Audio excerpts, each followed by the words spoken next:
ओम शांति।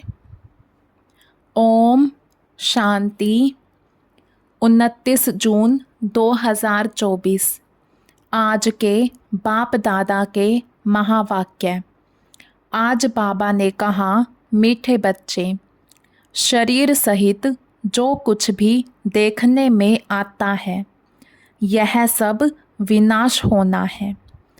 तुम आत्माओं को अब घर लौटना है, इसलिए पुरानी दुनिया को भूल जाओ।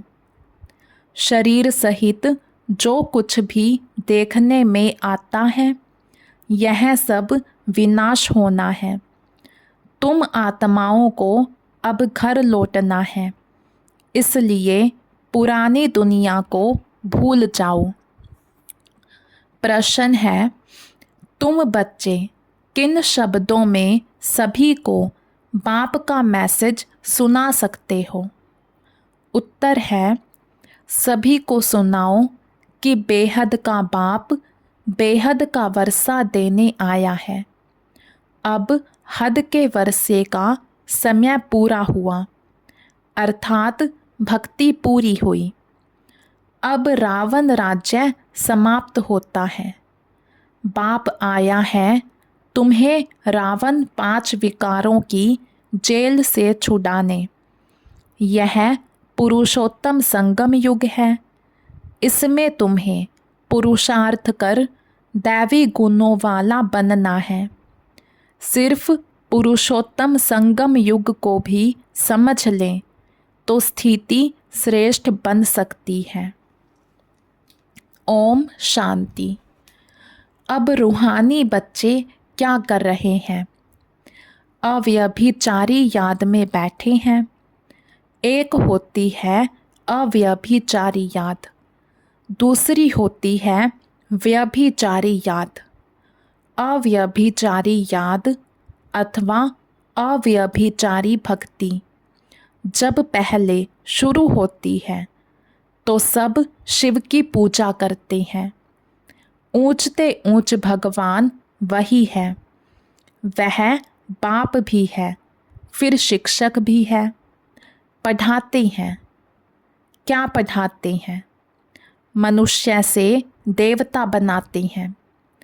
देवता से मनुष्य बनने में तुम बच्चों को 84 जन्म लगे हैं और मनुष्य से देवता बनने में 1 सेकंड लगता है। यह तो बच्चे जानते हैं। हम बाप की याद में बैठे हैं। वह हमारा टीचर भी है, सतगुरु भी है।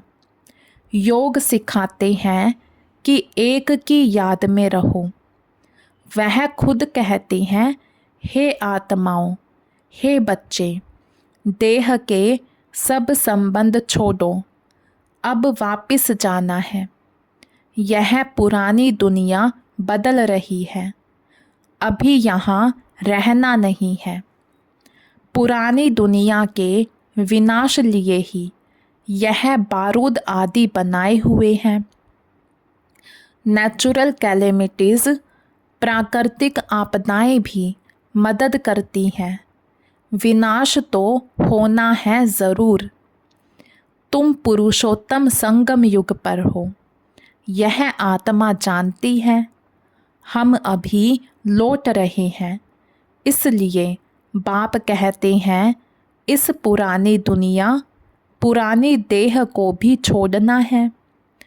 देह सहित जो भी इस दुनिया में देखने में आता है यह सब विनाश हो जाना है। शरीर भी खत्म होना है। अब हम आत्माओं को घर लौटना है। लौटने बिगर नई दुनिया में आ नहीं सकेंगे। अब तुम पुरुषोत्तम बनने का पुरुषार्थ कर रहे हो। पुरुषोत्तम है यह देवताएं। सबसे ऊंचते ऊंच है निराकार बाप। फिर मनुष्य सृष्टि में आओ तो इसमें है ऊंच देवता। वह भी मनुष्य है, परंतु दैवी गुणों वाले। फिर वही आसुरी गुणों वाले बनते हैं। अब फिर आसुरी गुणों से दैवी गुणों में जाना पड़े, सतयुग में जाना पड़े। किसको? तुम बच्चों को। तुम बच्चे पढ़ रहे हो, औरों को भी पढ़ाते हो। सिर्फ बाप का ही मैसेज देना है। बेहद का बाप बेहद का वर्षा देने आए हैं। अब हद का वर्षा पूरा होता है। बाप ने समझाया है, 5 विकारों रूपी रावण की जेल में सब मनुष्य हैं। सब दुख ही उठाते हैं। सूखी रोटी मिलती है। बाप आ करके सबको रावण की जेल से छुड़ाए सदा सुखी बनाते हैं। बाप के सिवाय मनुष्य को देवता कोई बना ना सके। तुम यहाँ बैठे हो मनुष्य से देवता बनने के लिए। अभी है कलयुग, बहुत धर्म हो गए हैं। तुम बच्चों को रचता और रचना का परिचय खुद बाप बैठ देते हैं। तुम सिर्फ ईश्वर परमात्मा कहते थे। तुमको यह पता नहीं था कि वह बाप भी है, टीचर भी है, गुरु भी है। उनको कहा जाता है सतगुरु। अकाल मूरत भी कहा जाता है। तुमको आत्मा और जीव कहा जाता है। वह अकाल मूरत इस शरीर रूपी तख्त पर बैठे हैं।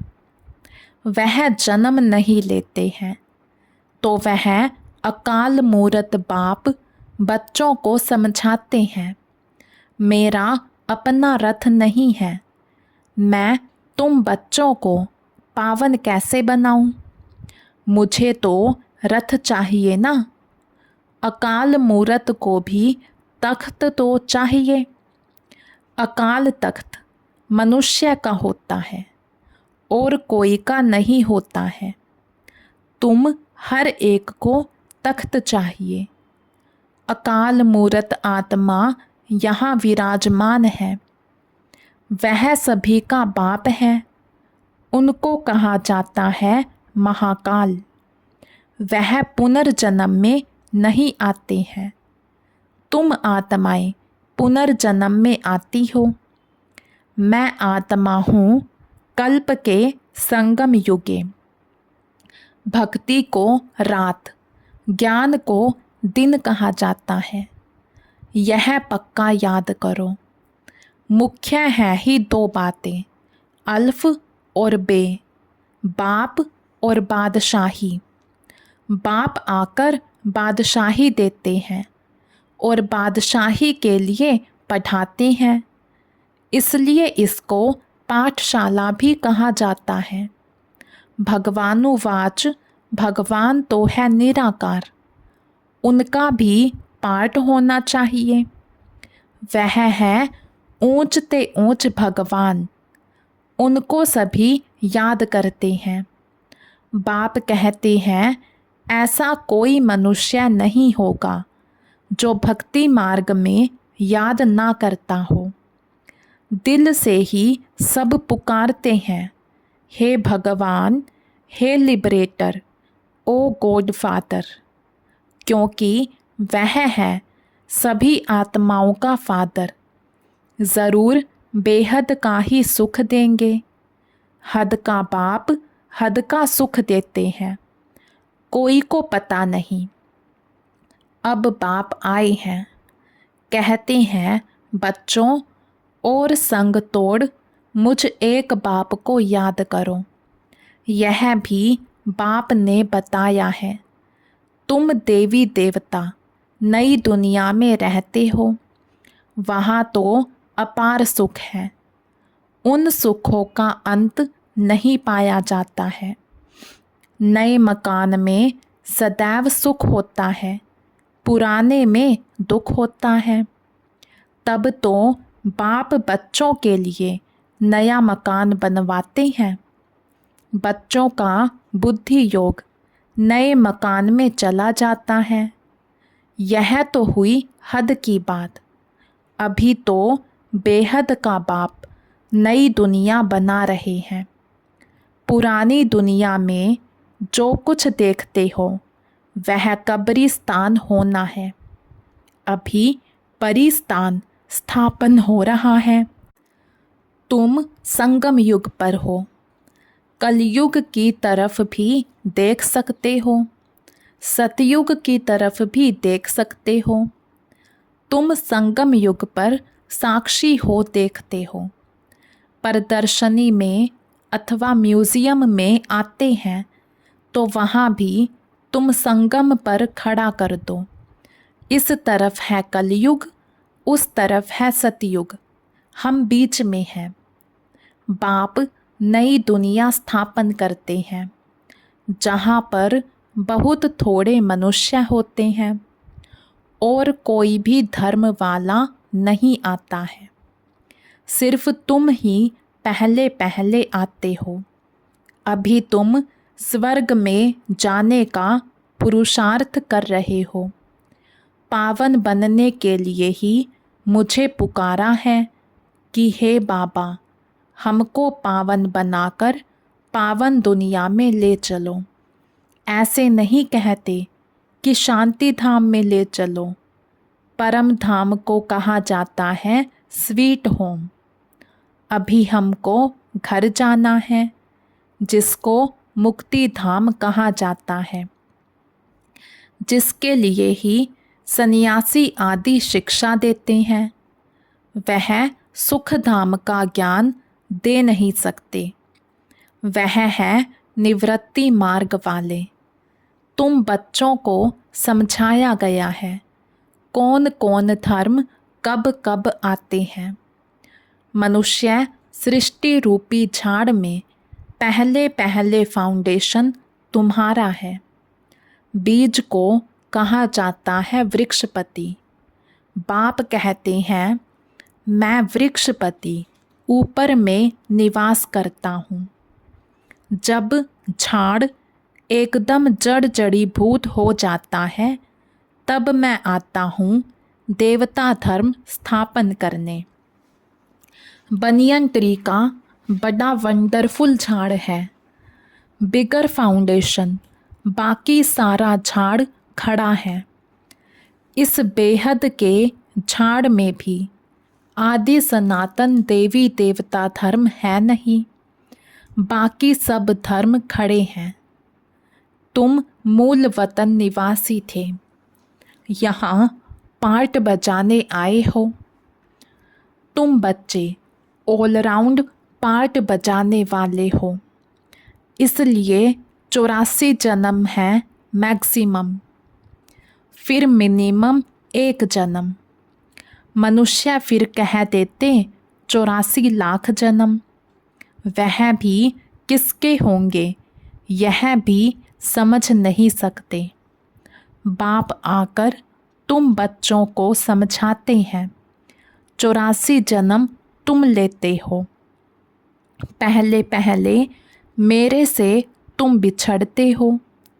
सतयुगी देवताएं ही पहले होते हैं। जब वह आत्माएं यहाँ पार्ट बजाती हैं तो बाकी सब आत्माएं कहाँ चली जाती हैं यह भी तुम जानते हो। बाकी सब आत्माएं शांति धाम में होती हैं तो शांति धाम अलग हुआ ना। बाकी दुनिया तो यही है, पार्ट यहाँ बजाते हैं। नई दुनिया में सुख का पार्ट, पुरानी दुनिया में दुख का पार्ट बजाना पड़ता है। सुख और दुख का यह खेल है। वह है राम राज्य। दुनिया में कोई भी मनुष्य यह नहीं जानते कि सृष्टि का चक्कर कैसे फिरता है। ना रचयिता को, ना रचना के आदि मध्य अंत को जानते हैं। ज्ञान का सागर एक बाप को ही कहा जाता है। रचयिता और रचना के आदि मध्य अंत का ज्ञान कोई शास्त्र में है नहीं। मैं तुमको सुनाता हूँ, फिर यह प्रायलोप हो जाता है। सतयुग में यह रहता नहीं। भारत का ही प्राचीन सहज राजयोग गाया हुआ है। गीता में भी राजयोग नाम आता है। बाप तुम्हें राजयोग सिखलाकर राजाई का वर्षा देते हैं। बाकी रचना से वर्षा मिल ना सके। वर्षा मिलता ही है रचता बाप से। हर एक मनुष्य क्रिएटर है, बच्चों को रचते हैं। वह है हद के ब्रह्मा, यह है बेहद के ब्रह्मा।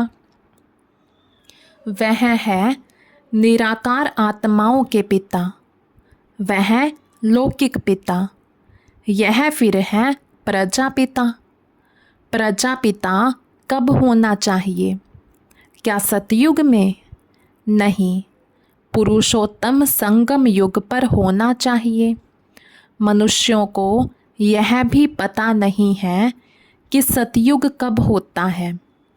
उन्होंने तो सतयुग, कलयुग आदि को लाखों वर्ष दे दिए हैं। बाप समझाते हैं 1250 वर्ष का एक युग होता है। 84 जन्मों का भी हिसाब चाहिए ना।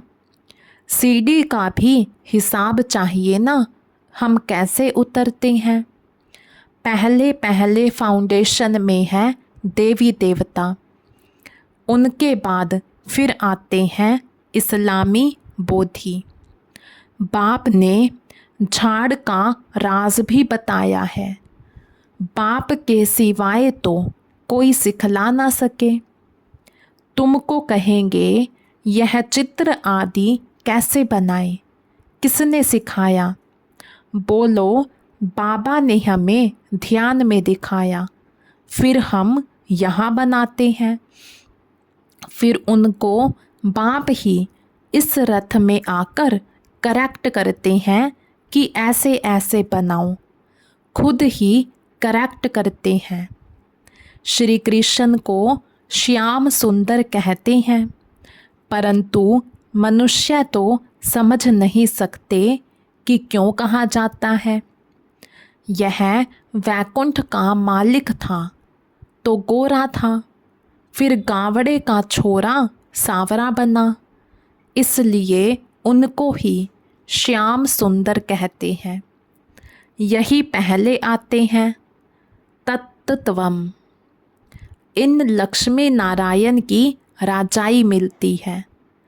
आदि सनातन देवी देवता धर्म की स्थापना कौन करते हैं, यह भी किसको पता नहीं है।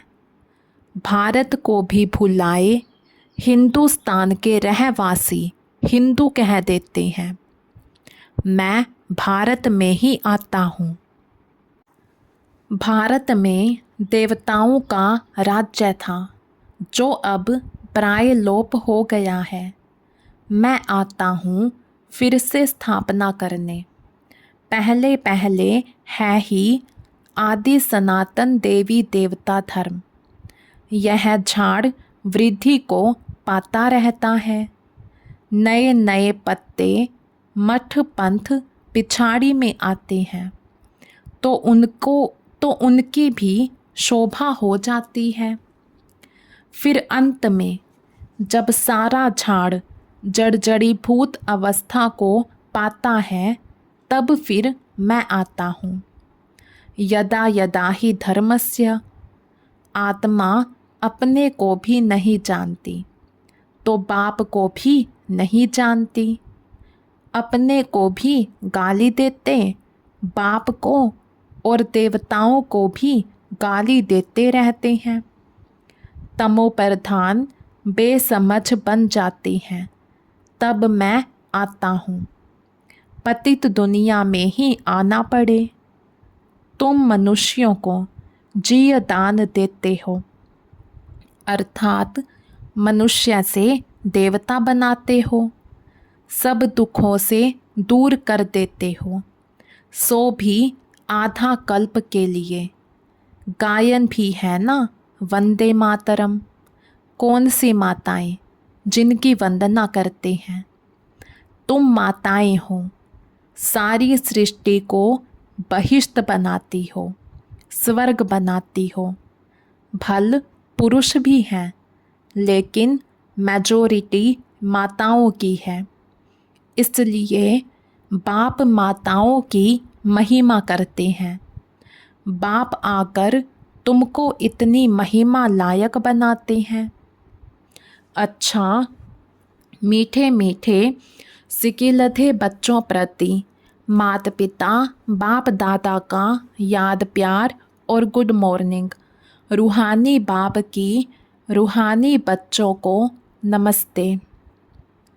हम रूहानी बच्चों की रूहानी बाप दादा को दिल व जान शिकवा प्रेम से नमस्ते जी, नमस्ते जी। धारणा के लिए मुख्य सार। फर्स्ट पॉइंट, अपार सुखों की दुनिया में चलने के लिए संगम पर खड़ा होना है। साक्षी हो सब कुछ देखते हुए बुद्धि योग नई दुनिया में लगाना है। बुद्धि में रहे अभी हम वापस घर लौट रहे हैं। सेकंड पॉइंट, सभी को जीय दान देना है। मनुष्य से देवता बनाने की सेवा करनी है। बेहद के बाप से पढ़कर दूसरों को पढ़ाना है। दैवी गुण धारण करने और कराने हैं। आज का वरदान, सदा श्रेष्ठ समय परमान, श्रेष्ठ कर्म करते वाह वाह के गीत गाने वाले भाग्यवान आत्मा भव।